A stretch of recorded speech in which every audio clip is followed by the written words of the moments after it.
السلام علیکم۔ آج میں آپ لوگوں کے لیے ایک بہت ہی خوفناک کہانی لائی ہوں جو کہ ہماری ایک سبسکرائبر نے ہمیں بھیجی ہے۔ کہانی شروع کرنے سے پہلے اگر آپ نے ابھی تک ہمارے چینل کو سبسکرائب نہیں کیا تو ابھی سبسکرائب کر لیجئے اور بیل بٹن پریس کرنا بالکل مت بھولیے گا تاکہ فیوچر میں آنے والی انٹرسٹنگ ویڈیوز کی نوٹیفیکیشن آپ کو ملتے رہیں۔ تو چلیے آج کی سٹوری کی طرف چلتے ہیں۔ السلام علیکم، میرا نام آمنہ ہے اور میں آج آپ لوگوں کے ساتھ شیئر کروں گی ایک نہایت ہی سچا اور خوفناک واقعہ جو کہ میری ایک فرینڈ کے ساتھ پیش آیا تھا۔ یہ کہانی شروع ہوتی ہے ایک چمکیلے سنہرے دن سے جس کا اختتام ایک اندھیری رات پر ہوا تھا۔ وہ جب اپنی سہیلی اور کزنوں کے ساتھ نکلی تو اسے اندازہ تک نہ تھا کہ وہ واپسی پر اکیلی نہ ہوگی۔ ایک سایہ یا ایک روح اس کے ساتھ ہمیشہ کے لیے اس کے وجود کو مسکن بنا کر اس کے ساتھ چلی آئے گی۔ 24 مارچ 2008 کی شب مہرین کے ماموں کی بارات تھی جس میں اس نے سنہرے رنگ کی فراک پہنی ہوئی تھی۔ لڑک پن کو خیر باد اور جوانی کو خوش آمدید کہتی مہرین کی خوبصورتی اپنی مثال آپ تھی۔ مہرین اپنی کزنوں کے ساتھ جس گاڑی میں بیٹھی تھی وہ کسی وجہ سے شاید خراب ہو گئی تھی۔ جس جگہ گاڑی خراب ہوئی تھی وہاں سے مہرین کے ماموں کا گھر پیدل لگ بھگ 10 منٹ کے فاصلے پر تھا، اس لیے ساری لڑکیاں اور لڑکوں کی دیکھا دیکھی وہ بھی ان کے ساتھ پیدل چل دی، مگر گاڑی میں بڑی بوڑھی عورتوں نے انہیں ایسا کرنے سے سختی سے منع کیا کیونکہ سامنے ہی قبرستان تھا جہاں سے گزرنا انتہائی خطرناک بھی ثابت ہو سکتا تھا۔ مگر اس وقت ان سب لڑکیوں نے کسی کی ایک نہ سنی اور چل پڑی۔ پیچھے سے ماؤں کی ہدایتیں شروع ہو گئی تھی کہ سر ڈھانپ کر رکھنا، راستے میں بات نہ کرنا، زور سے ہنسنا مت۔ ان سب لڑکیوں نے ان کی باتوں کو انسنا کر دیا اور مزے سے چل پڑی اور باتوں کا ایک جہان جیسے آباد ہو گیا۔ چلتے چلتے مہرین ایک منڈیر سے ٹکرائی۔ اس سے پہلے کہ وہ گر جاتی ایک لمحے میں وہ واپس سیدھی کھڑی بھی ہو گئی۔ اس کے ساتھ چلتی اس کی خالہ زاد نے آگے بڑھ کر اس سے کچھ کہا اور وہ دونوں ہنستی کھلکھلاتی آگے بڑھ گئیں۔ کچھ دیر قبل اسے اپنے بازوؤں پر گرم سا لمس محسوس ہوا تھا اور اسی نادیدہ وجود نے اسے گرنے سے بچایا تھا۔ اچانک سے اسے محسوس ہوا جیسے اس کے چہرے پر کسی کی نگاہیں گردش کرنے لگی ہوں۔ اس نے گھبرا کر اپنے پیچھے دیکھا مگر وہ کسی کو بھی تلاش نہ کر پائی۔ ایک بار پھر اپنی دھن میں چلنے لگی مگر اب کی بار اس کی چال میں بے فکری ہرگز نہ تھی اور گھر پہنچنے پر اسے یہی لگا تھا کہ وہ وہاں سے اکیلی تو ہرگز نہیں آئی ہے۔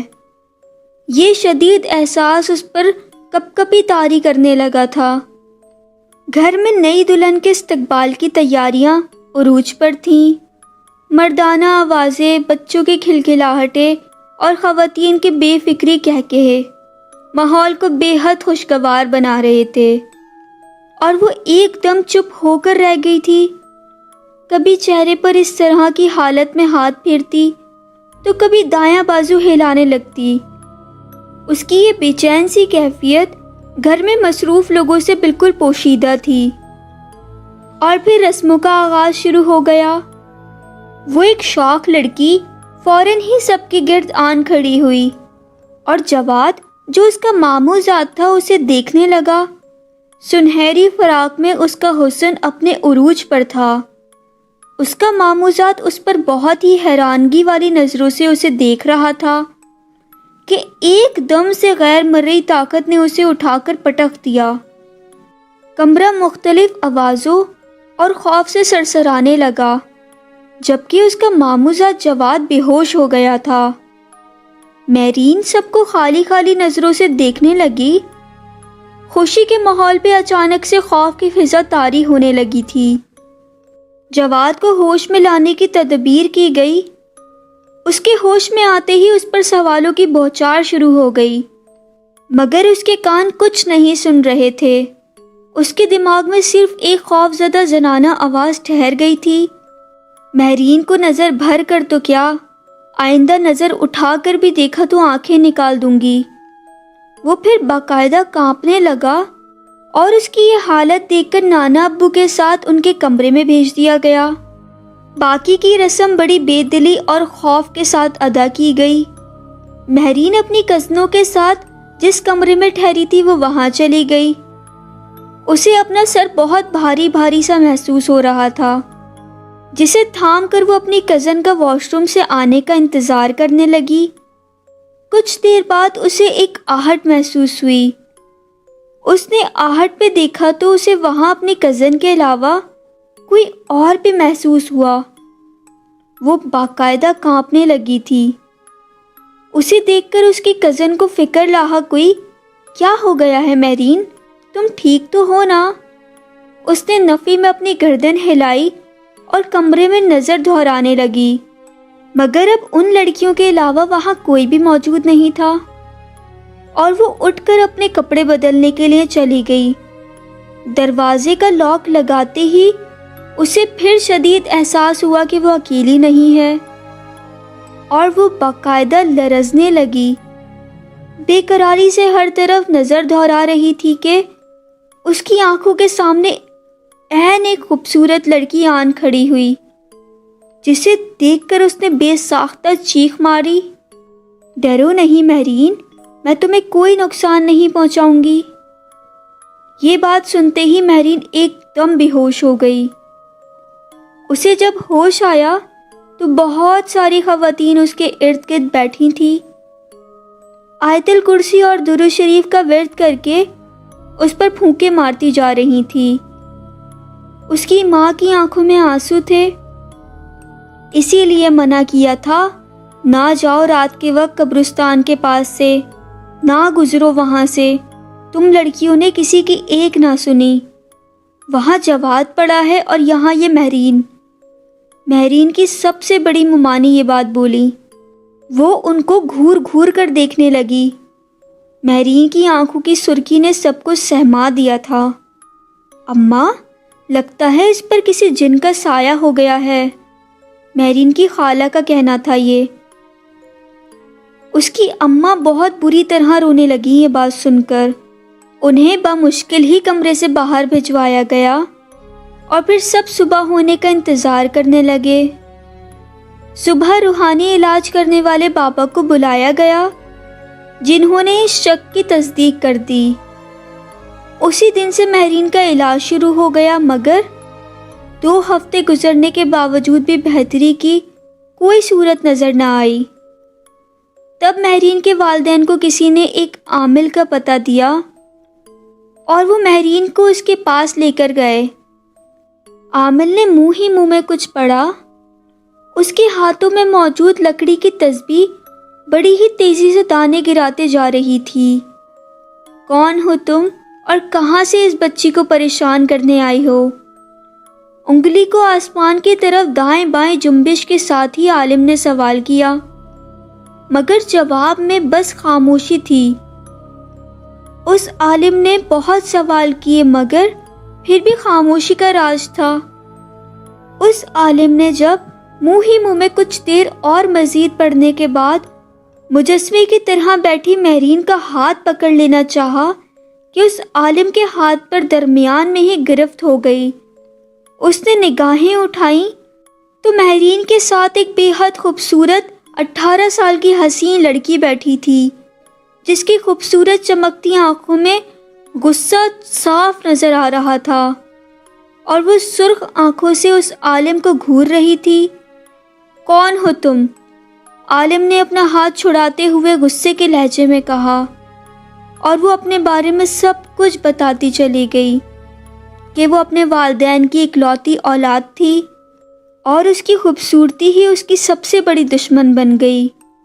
بچپن میں تعریفوں کو سمیٹتی اور جوانی کی طرف دہلیز پر قدم رکھا اس نے، تو وہ لوگوں کی اچھی اور بری نظروں کو خوب اچھی طرح محسوس کرنے لگی، اور اس کے پاپا کے دوست جو بچپن سے ہی اس کو بیٹی کی طرح سمجھتے رہے تھے، ایک دم سے ان کی نظریں اور نیت کیا بدلی تھی، سب کچھ تباہ و برباد ہو گیا تھا۔ وہ ان کے سامنے آنے سے بھی کترانے لگی، مگر وہ ہر دوسرے دن ان کے گھر چلے آتے تھے۔ اور 24 مارچ 2004 کی شب وہ جب آئے تو اتفاق سے وہ پہلی دفعہ گھر میں اکیلی تھی۔ اس کے پاپا کے کسی کزن کی ڈیتھ ہو گئی تھی، تو وہ اسے گھر پر اکیلا چھوڑ کر جلدی آنے کا کہہ کر گئے تھے۔ تو پھر پاپا کے دوست اس کو گھر میں اکیلا پا کر اپنی نیت کی گندگی کو چھپا نہیں پائے، اور وہ اپنی عزت کی حفاظت کرتے کرتے جان سے چلی گئی۔ اس کی یوں اچانک موت کا سن کر اس کے والدین کے لیے نہایت صدمہ ثابت ہوئی۔ ان کے ساتھ کیا ہوا یہ الگ کہانی تھی۔ خیر، جہاں تک اس کی بات تھی، اس کو مرنے کے بعد ایک دن بھی چین نہ ملا تھا، اور 24 مارچ کو اس کی بے چینی دیکھنے کے لائق ہوتی تھی۔ اور جس شخص کی بدنیتی اسے موت کے گھاٹ اتار گئی تھی، اس کا انجام بھی کچھ خاص نہیں ہوا تھا، اور اس کی فیملی کو کیا کچھ برداشت کرنا پڑا، وہ سب بتاتے بتاتے سٹوری بہت لمبی ہو جائے گی۔ لیکن وقت نے اپنا انتقام بھی خوب لیا۔ جس شام اس نے اپنی بیٹی کو اپنے ڈرائیور کے ساتھ نازیبہ حالت میں دیکھا، تو اس شام اس کو اپنے دوست کی بیٹی سمرا بہت یاد آئی، اور وہ پھوٹ پھوٹ کر روتا رہا۔ اس سے معافی طلب کرنا چاہتا تھا۔ وہ اسی سوچ اور ڈپریشن میں وہ نیم دیوانہ ہو گیا، اور 3 سال بعد سمرا کو کچھ سکون ملا تھا، مگر 24 مارچ کی شب اس پر ابھی بھی بھاری ہی ہوتی تھی۔ اس کی روح بھٹکنے لگتی تھی، اور اس دن جب وہ پہلی دفعہ مہرین سے ملی، اس شب بھی 24 مارچ ہی تھی۔ وہ بھٹکتے بھٹکتے اس وقت قبرستان کے راستے میں تھی کہ اسی وقت اس کی تنہائی میں کسی نے خلل ڈالا، اور ایسا گزرے 4 برس میں پہلی بار ہوا تھا۔ اس نے غصے سے نظر اٹھائی تو اسے مہرین میں اپنی شبی نظر آئی۔ وہ مہرین پہ سے اپنی نگاہیں ہی نہیں اٹھا پا رہی تھی۔ اس نے اسے گرنے سے بچا لیا اور ایک دم اسے دیکھنے لگی۔ پھر اس کے قدم خود بخود اس کا پیچھا کرنے لگے، اور مہرین کی چنچل ہنسی اسے اپنے ماضی میں لے گئی، اور وہ فیصلہ کن مزاج میں اس کے جسم میں اتر کر اس کے ساتھ ہی چل دی۔ تو اس سب میں تمہارا کیا فائدہ ہے؟ جاؤ اس بچی کا پیچھا چھوڑ دو۔ تمام تفصیل سن کر عالم نے غصے سے کہا تھا، اور اس کی طرف سے صاف انکار تھا کہ وہ مہرین کو کبھی کسی قسم کی تکلیف نہیں پہنچائے گی، اور اس کے ساتھ ہی رہے گی ہمیشہ۔ اس عامل کے بعد بھی کئی اور عامل اور مولویوں کو دکھایا گیا، مگر وہ مہرین کا ساتھ چھوڑنے کو راضی نہ ہوئی۔ اس کا ایک ہی جواب ہوتا تھا کہ میں اپنی جیسی دکھنے والی مہرین کی ہمیشہ محافظ بن کر رہوں گی۔ اس نے اپنے کہنے کی ہمیشہ لاج رکھی، اور وہ مہرین کو کبھی تنگ نہیں کرتی تھی، بس ایک باڈی گارڈ کی طرح اس کے ساتھ ہی رہتی۔ 2 سال گزر گئے تھے، اب اس کے رشتے آنے لگے، مگر خاندان میں سب کو صورتحال معلوم تھی، اس لیے کوئی بھی آگے نہیں بڑھتا تھا، اور باہر کے بندے کو بھی سب بات پتہ چل ہی جاتی تھی کسی نہ کسی طرح۔ کہیں بات بن ہی نہیں رہی تھی مہرین کی، اور مہرین کا چلبلا پن تو 2 سال پہلے ہی غائب ہو گیا تھا۔ اب وہ اداس رہنے لگی تھی، اور وہ جب جب اداس ہوتی، سمرا اس کے ارد گرد رہنے والوں کو تنگ کرتی۔ اسے بہرحال مہرین کی ہی خوشی درکار تھی۔ مزید 2 سال اور گزر گئے اسی طرح۔ اس نے گریجویشن کمپلیٹ کر لیا۔ وہ اکثر شام کو اکیلی بیٹھی اپنے آپ سے باتیں کرتی رہتی، لیکن حقیقت میں وہ سمرا سے باتیں کرتی تھی۔ سمرا اسے خوش رکھنے کی بہت کوشش کرتی تھی، مگر ایک قیدی کی زندگی اسے خوشی سے کوسوں دور رکھتی تھی، کیونکہ مہرین اپنی زندگی میں کچھ بھی اپنی مرضی سے نہیں کر سکتی تھی۔ وقت گزرنے کے ساتھ ساتھ سمرا اسے ہر چیز پہ فورس کرنے لگی تھی، اور جب مہرین ان چیزوں سے انکار کرتی تھی تو وہ نہ چاہتے ہوئے بھی اسے تکلیف دینے لگتی۔ اصل میں سمرا اپنے آپ کو تکلیف دیتی تھی، لیکن اس کا مسکن چونکہ مہرین کا وجود تھا، اس لیے مہرین کو دورے پڑنے لگ جاتے تھے۔ کبھی وہ اپنی کلائی پر دانت سے کاٹ لیتی، اور کبھی وہ اپنے بال نوچنا شروع کر دیتی۔ یہ اذیت اور یہ تکلیف اسے دن بدن کمزور کرتی جا رہی تھی۔ پھر ایک روز ان کے دور عزیزوں کا بیٹا ارسلان ان کے گھر آیا اور اسے مہرین بہت اچھی لگی۔ اس نے مہرین سے شادی کرنے کی ضد پکڑ لی۔ اس کے والدین تو راضی ہرگز نہ تھے، مگر وہ ڈٹ گیا اور اس نے خود آگے بڑھ کر مہرین کے والدین سے بات کی۔ وہ تو چاہتے ہی یہی تھے کہ کسی طریقے سے مہرین کی شادی ہو جائے، اس لیے ارسلان کے والدین کے انکار کے باوجود انہوں نے حامی بھر لی۔ مگر انہیں ایک ڈر ضرور تھا کہ سمرہ مہرین کی شادی نہیں ہونے دے گی، اسی لیے انہوں نے ایک دن ایک پہنچے ہوئے عامل کو بلوایا اور سمرہ نے شادی کی اجازت دے دی، مگر اس کے جسم سے نکلنے کو ہرگز راضی نہ ہوئی۔ مہرین کی شادی 2013 میں ہو گئی۔ اس کے ساتھ رہتے سمرہ کو کئی سال ہو گئے ہیں۔ وہ مہرین کو یا اس کے شوہر کو تو کچھ نہیں کہتی، مگر آج بھی وہ مہرین کا ساتھ چھوڑنے کو ہرگز راضی نہ ہے۔ میاں بیوی میں تو غصہ اور پیار تو چلتا ہی رہتا ہے، مگر جب بھی ارسلان ذرا سی تیز آواز میں مہرین سے بات کرتا تو سمرہ کو ناگوار گزرتا اور اس کا سارا غصہ مہرین پر ہی اترتا۔ کبھی کبھی ارسلان کو اپنے فیصلے پر پچھتاوا بھی ہوتا، مگر جب وہ دل سے سوچتا تو خود کو دل سے مطمئن بھی پاتا۔ آج اس واقعے کو کئی برس گزر گئے ہیں، مہرین کے 2 بچے بھی ہیں، مگر سمرہ اس کا پیچھا آج بھی نہیں چھوڑتی۔ جبکہ ہر طرح کا علاج بھی کروایا جا چکا ہے، مگر اس سب میں کیا اسرار پوشیدہ ہے کہ کوئی آج تک سمجھ نہیں پایا۔ مگر سب اپنی زندگی میں مصروف ہیں۔ مگن تو وہ بھی ہے، لیکن کبھی کبھی سکون کو ترس جاتی ہے۔ زندگی تو مہرین کی ہے، لیکن اسے جی کوئی اور رہا ہے۔ تو کیسی لگی آپ کو آج کی میری یہ سٹوری؟ کامنٹ سیکشن میں اپنی رائے کا اظہار ضرور کیجیے گا۔